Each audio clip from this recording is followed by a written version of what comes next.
Hello everyone, welcome back to another topic with Ajay. Today we will discuss about the separations and isolations of DNA fragments. Desired DNA को हमें separate करना है और उसको isolate करना है. तो इसके लिए सबसे पहले हमें the cutting of DNA by restrictions endonuclease.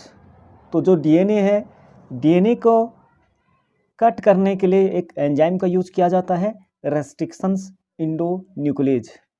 Result in the fragments of DNA, और जिसके कारण से जो लेंथ ऑफ डीएनए है या जो डीएनए है वो फ्रेगमेंट में हमें प्राप्त होता है. This fragment can be separated by technique known as gel electrophoresis. अब हम जो डीएनए के जो फ्रेगमेंट है उसको सेपरेट करना हमें, यानी हमें यहाँ पे जो डिजायर्ड डीएनए है उसको आइसोलेट करना है, अलग करना है, उसको हमें निकालना है. तो इसको अलग करने के लिए एक यहाँ पे टेक्निक यूज किया जाता है, जेल इलेक्ट्रोफोरेसिस. जैसे कि नाम है जेल इलेक्ट्रोफोरेसिस. तो इसमें तो यहाँ पे एक प्रकार का जेल का यूज किया जाता है, इलेक्ट्रोफोरेसिस यानी इलेक्ट्रिक करंट का यूज किया जाता है, यानी इसमें एनोड और कैथोड का यूज किया जाता है. जेल यहाँ पे एगारोस जेल का यूज़ किया जाता है, which is extract from the seaweed. यानी ये सीवीड जो हम एक प्रकार के हम शैवाल कहते हैं, रेड एल्गी एक प्रकार का है. ये जिलेडियम और ग्रेसिलेरिया के द्वारा इसको एक्सट्रैक्ट किया जाता है.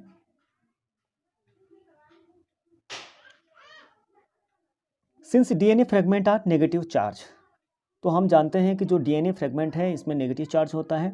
Molecules they can be separate by forcing them to move towards the anode under the electric field through the medium matrix. तो यहाँ पे जो मैट्रिक्स होता है या एगारोस जेल्स होता है, एगारोस जेल का यूज़ करके हम देखते हैं इसमें कि जो मॉलिक्यूल्स हैं, हम कह रहे हैं जो डीएनए के जो फ्रेगमेंट है ये, इसमें हमने कहा कि नेगेटिव चार्ज होता है. अब ये क्या करेगा, एनोड की तरफ या इलेक्ट्रिक फील्ड एक डेवलप होगा तो एनोड की तरफ ये क्या होगा, अट्रैक्ट होंगे. Nowadays the most commonly use matrix agarose which is naturally polymer extract from the seaweed. The DNA fragments separate, या हम कह सकते हैं resolve according to their size through sieving effect provide by the agarose gel. तो agarose gel में एक जो well दिया जाता है, वेल है, उसमें इसको जो डीएनए फ्रेगमेंट्स है इसको डाला जाता है और रेस्ट्रिक्शन इंडोन्यूक्लियस एंजाइम को इसमें डाला जाता है, जिसके द्वारा इसको कट किया जाता है. अब कट करके ये अपने साइज के अनुसार, क्योंकि हमने इसमें जेल इलेक्ट्रोफोरेसिस यानी इलेक्ट्रिक फील्ड इसमें डेवलप करके एनोड और कैथोड इसमें दो साइड हैं, इसके अनुसार ये क्या करेगा, जो sieving effect provide the agarose gels. तो ये जो हमने कहा कि जो डीएनए फ्रेगमेंट्स हैं separate according to their size, यानी जो डीएनए फ्रेगमेंट्स हैं अपने साइज के अनुसार ये सेपरेट हो जाते हैं. Hence the smaller the fragment size the further it's moves. जो स्मॉलर साइज होंगे तो वो फर्दर मूव्स करेंगे, आगे तक बढ़ेंगे, जबकि जो वेटेड होंगे ये आगे तक नहीं पहुंच पाएंगे. तो यहाँ पे आप देख रहे हैं एनसीईआरटी का जो डायग्राम है, जो नंबर 1 है यहाँ पे आप देख रहे हैं, तो ये फर्स्ट है, सेकंड, थर्ड, इस प्रकार से वेल बने हैं. इसमें देखते हैं नंबर फर्स्ट जो आप देख रहे हैं सबसे वेटेड है, भारी है, और ये सबसे स्मॉलर है. एक्चुअल में यहाँ पे पॉजिटिव चार्ज है, तो ये जो नेगेटिव चार्ज ये यहाँ इस तरफ मूव करता है, ये सबसे स्मॉलर है. तो स्मॉल जो सेगमेंट है, फ्रेगमेंट है, ये दूर तक मूव करता है. और ये वाला जो हमने कहा फर्स्ट यहाँ पे देख रहे हैं तो सबसे वेटेड है.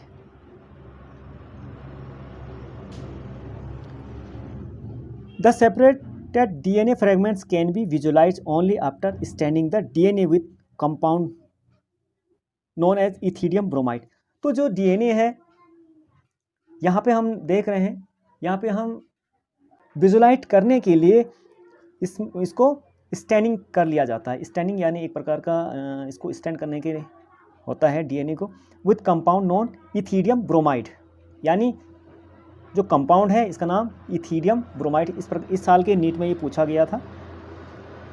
उसके बाद हम क्या करते हैं, यूवी रेडिएशंस या अल्ट्रावायलेट रेडिएशंस में हम इसको देखते हैं और प्योरली हमें ये क्या जाता है, visible light and without staining जो हम देखते हैं इसमें हमने कहा कि जो DNA with a compound known ethidium bromide के द्वारा इसको स्टैनिंग किया जाता है और expose to UV radiations. You can not see pure DNA fragment in a visible light, क्योंकि जो प्योर डीएनए है बिना इथीडियम ब्रोमाइड के या हम कह रहे हैं बिना स्टैनिंग के हम इसको प्योरली जो डीएनए फ्रेगमेंट है इसको विजिबल लाइट में नहीं देख पाते हैं या बिना स्टैनिंग के नहीं देख पाते हैं। इसलिए स्टैनिंग के लिए इसमें क्या किया जाता है, इथीडियम ब्रोमाइड को इसके द्वारा स्टैनिंग किया जाता है। You can see bright orange colour band, तो इसमें हम देखते हैं कि ब्राइट ऑरेंज कलर बैंड इसमें दिखाया जाता है जो डीएनए के फ्रेगमेंट है। Ethidium bromide stained gel expose to UV light, the separated bands of DNA are cut out from the एगरोजेन।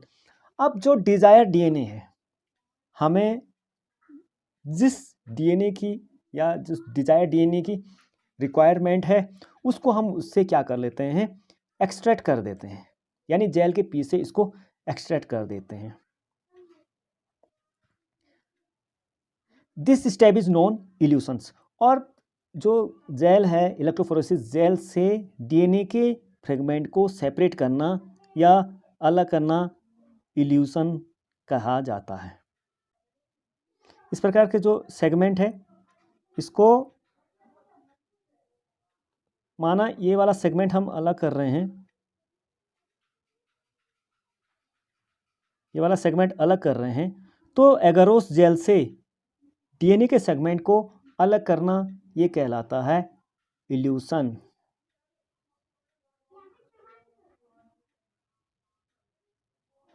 इसको कहा जाता है इल्यूशन कहा जाता है। हमने कहा the separated bands of DNA are cut out from the agarose gels and extract from the gel piece, यानी जो डीएनए फ्रेगमेंट है इसको एगरोस जेल से एक्सट्रैक्ट किया जाता है, अलग किया जाता है और जेल पीस को अलग किया जाता है, और ये जो इवेंट है या ये कहलाता है इल्यूशन कहलाता है। The DNA fragment is purified in this way are use in constructing recombinant DNA by joining them with cloning vector. और ये जो डीएनए है, जो डिजायर्ड डीएनए है, इसको हम निकाल करके माना ये डीएनए का सेगमेंट है, इसको हमने निकाल करके किसी डिजायर डीएनए में, जो कि हमारे पास कोई डिजायर डीएनए है, कोई क्लोनिंग वेक्टर है, माना ये वेक्टर है, ये वेक्टर है, और ये डिजायर डीएनए जो कि एगरोस जेल से हमें आइसोलेट किया। अब इन दोनों को हम क्या कर देते हैं, डीएनए लाइगेज के द्वारा इसको ज्वाइन कर देंगे यहाँ पे, और एक प्रकार का जो नया डीएनए है ये बन जाएगा रिकॉम्बिनेंट डीएनए, यानी जो क्लोनिंग वेक्टर है इसमें हम ज्वाइन कर देंगे तो ये बन जाएगा रिकॉम्बिनेंट डीएनए। और जिस टेक्नोलॉजी के द्वारा ये किया जाता है इसको कहा जाता है रिकॉम्बिनेंट डीएनए टेक्नोलॉजी, आरडीटी हमने पहले भी पढ़ा है।